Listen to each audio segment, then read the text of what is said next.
we hear these different proposals on the extension of the Bush tax cuts, which has to be dealt with in this lame duck session.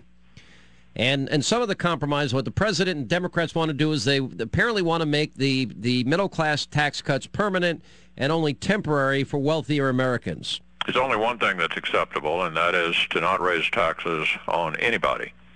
We can talk about how long an extension of the current tax rates the president's willing to take.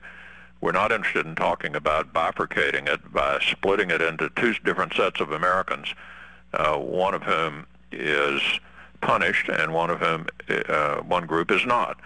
So we're not interested in dividing the two. We're interested in extending the current tax rates, which, by the way, have been on the books for years. This is not really a debate about tax cuts. This is a debate about tax increases. That's a good point.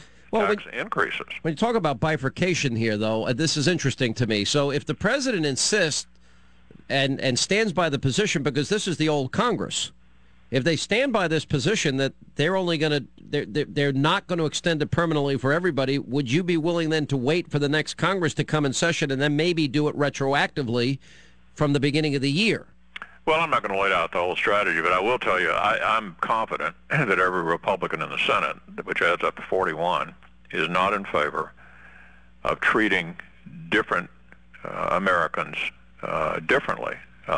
We think that the current tax rates ought to be extended for all Americans without exception.